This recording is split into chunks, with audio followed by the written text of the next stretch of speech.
Hello and welcome to Today in the News on Vanguard Live. I'm Jamlola Ogunshakin.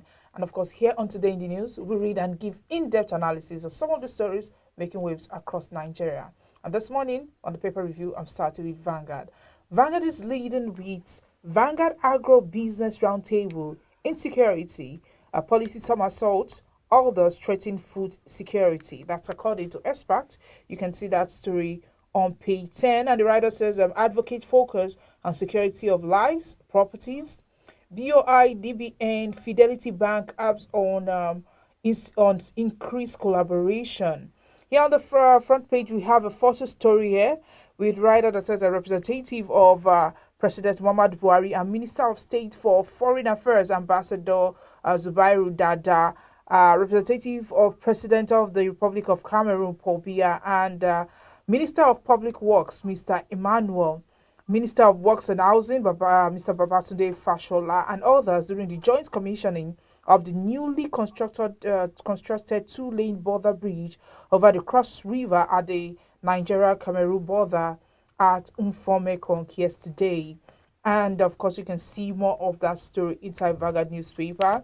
Stories below, we have AFENIFERE, Fasoranti recount says Adebanjo's acting leader. Meeting will remain in Ogbo-Ijebu. Will fight oppressors to make Obi president. That's coming from Adebanjo. Insists AFENIFERE not divided. You can see that story on page 5. We also have Gombe government bans underage LG9 grazing. You can see that on page 23. So we have drug barons killing NDLEA operatives. Mawa raises alarm. On page 14, $700 trap funds. Again, Emirates Airlines suspends operation in Nigeria indefinitely. You can see that on 14. On page 35, 2023 presidency, our position on same fate tickets. On fate ticket stand, that's coming from PFN source. Stories above, we have a strike. ASUU raises eyebrow over selective payment of medical lecturers' salary. Bayelsa not among 10 most flooded each states. You can see that on page 9, and of course that's coming from federal government. On page 8, we have Anyaoku Ezefe Imo elders pay tribute to Mbazilike Amechi.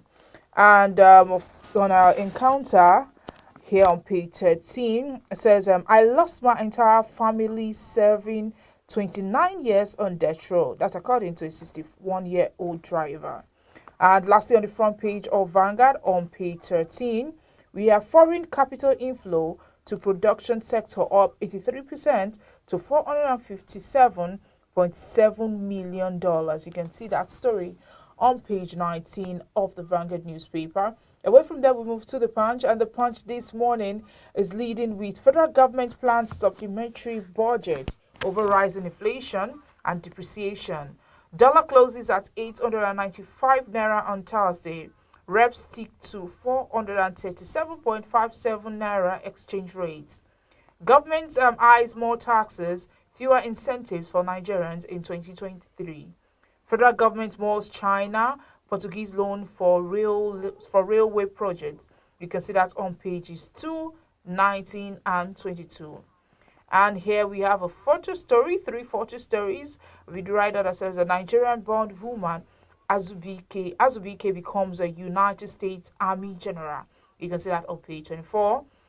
Still on page 6, we have United Kingdom remands 28-year-old Nigerian for stabbing mother to death. You can see that on page 5.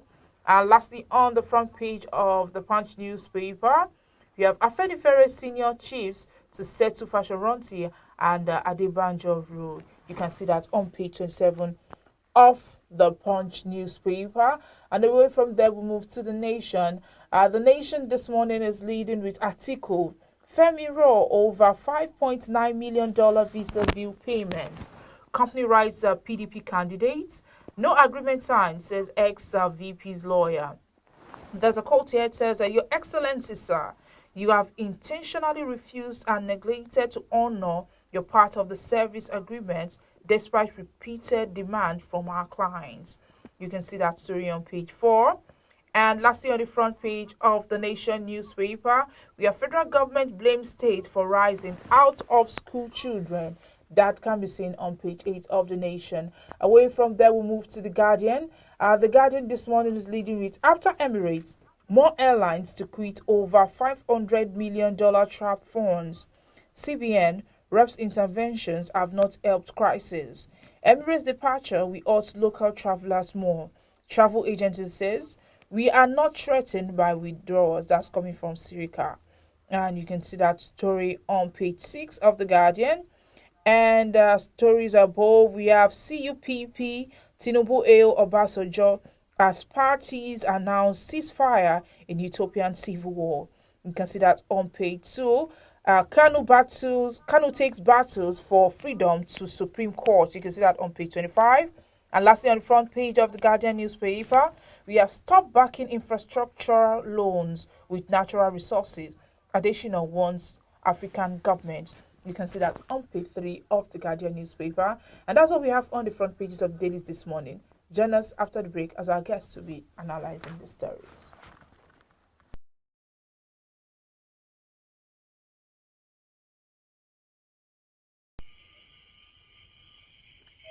Welcome back. If you're just joining me, this is Today in the News on Vanguard Live. I'm Dalola Okunshakin. Joining me to analyze the front pages of the dailies this morning is Mr. Oludare Mayowa. He's a publisher, Global Financial Digest. Good morning, Mr. Mayowa. Good morning. Thanks for having me today. And thanks for joining us. All right, let's move straight to the front pages of the dailies. And of course, we're going to be talking agro-business. Vanguard held the agro-business summit yesterday. And of course, it had a lot of people in attendance. They had the farmers and also bankers in attendance. And of course, they raised many things that have been affecting the agri sector. And of course, the solutions to this. But one of the things that they said is actually a big problem to this is insecurity. According to the agribusiness experts at the roundtable, they all identified policy somersaults. They said sand inadequate funding as the next biggest threat to food production in the country. And they said if you're not careful, for in some years now, we might actually be having, crisis with food, even worse than what we're having now. What do you think about this? Thank you very much. I think that the move by Vanguard to organize such a forum is a good one and the right direction. And sometimes I wonder why by Nigeria we're having what we call food crisis. Someone was doing the analysis recently. Ukraine, that is having a war today. They are very small country, and the whole world depends on that country for wheat, for corn, for flowers, for all of those things. And the entire Nigerian regions, we are still importing rice, importing yam, importing everything to feed our population. It's a sad development that successive government has failed to see the good mind in agric and agrarian sector of the economy. We have a bigger economy in that sector, bigger than the oil, bigger than any other area. And we are not tapping at it, and we are not utilizing it. It's a shame that we are not realizing the potential we have in that area. And it's a vast area to create job for unemployed people and to export to earn foreign exchange for this country. Look at the vast region of the north, for example. Look at where the unoccupied territory in Sambisa in Borno State that could have been converted to a major agri-producing area that will feed the entire Africa and the world. Unfortunately, we are not doing anything about it. And this is very sad development. So, for me, Vanguard has done the right thing. We are seeing what flood has ravaged the entire many parts of this country this year. That's going to reduce the available quantum of food available for feeding Nigerians. That we have to depend on import to cover the gap. And that's, so for me, it's an unfortunate development, really. And we need to live. But do you think we can actually solve this issue with, this insecurity that we're having in the country? I mean, one woman actually talked about what she experienced, and she gave an example of how she, how a friend took a loan of 25 million naira, and she was into cassava planting, and she went to the farm only for her for 3 of her workers to be kidnapped, and she ended up paying 15 million to release these people, and not forgetting that she's still owing loan of 25 million naira. Now, this is insecurity, of course. So, how do you think we can actually curb this? I encourage the farmers to actually go to the farm more. Yes, if you have government that is responsive and responsible, we have a government that have holistic policy to address some of this issue.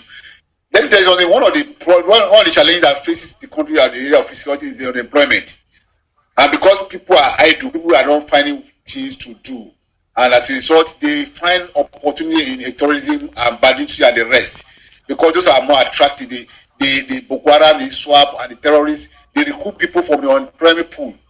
If government has developed a policy that can create employment in the area of agriculture, we will reduce the number of people who are available for terrorism, for crime in this country, and we will banish insecurity. It's not enough for us to blame security for food and the rest.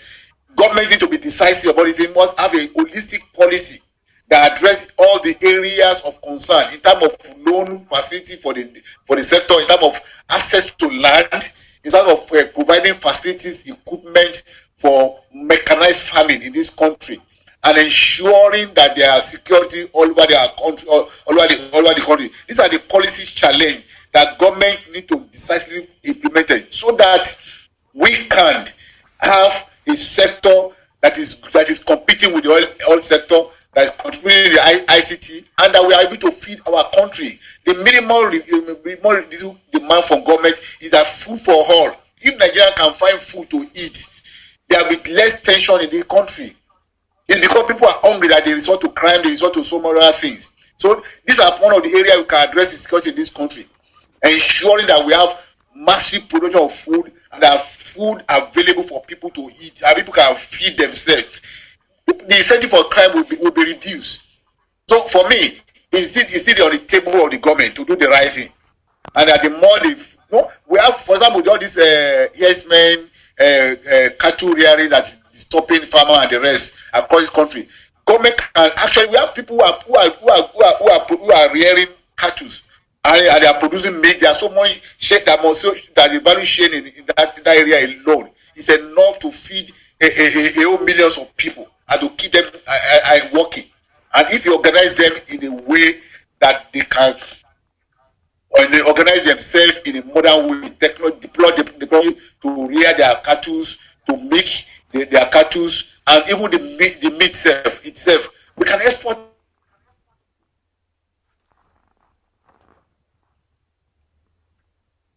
the right policy to ensure that we grow our agri sector in a way that will reduce crime, reduce insecurity, and reduce food insecurity in this country and the continent as a whole.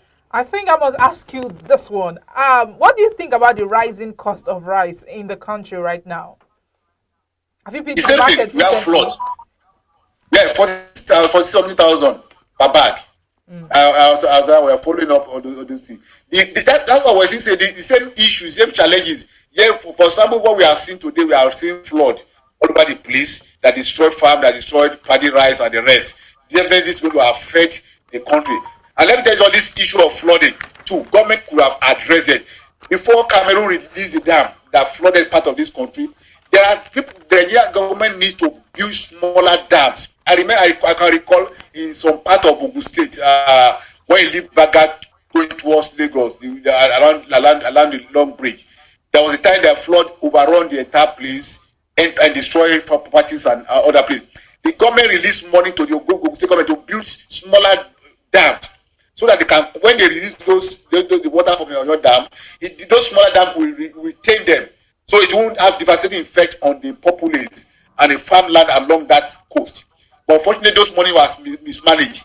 The same thing government could have done across all these sectors where we have flooding today. They can manage them. They know that this flood, once there is overflow of river, it will overflow that place. They build dams that can retain those water at that particular time, so that you have devastating effect on the farms and can have successful growing of food in all of those areas. So if rice is growing, the cost is rising because of all this issue of insecurity and flooding. And government can actually address those issues if they are really serious. All right, let's move away from that and talk about this. The leader of the Pan-Yoruba socio-political group, that's AFENIFERE, Ruben Fasoranti, has declared that Chief Ayo Adebanjo is the group's acting leader. And he said this, of course, there's been a lot of things going on in AFENIFERE. The fact that some people are saying that Fasoranti is still the leader, and, they're just debating. But what do you think about this now that has been cleared that, it's still the leader? Yeah, I'm glad that the Fasoranti actually reversed his position, early position on that issue. He's a man I respect so much. He's a man I know personally, and I respect so much. And unfortunately, we are not learning from history. What happened in Akure last week or this week when candidate of APC went to APC was, number one, when you look at the way the whole thing translated, it's a signal of what has happened in the time past.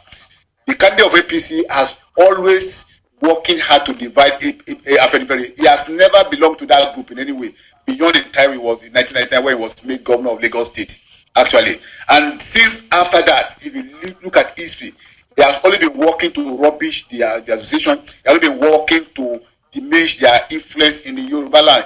He created AFENIFERE renewal, to rival the original AFENIFERE. And there's always, most of the people who are present at that day, they were not members of AFENIFERE in any way. And when we have active leaders, so why do we have to begin to create enmity and division in the midst of our elders in a way?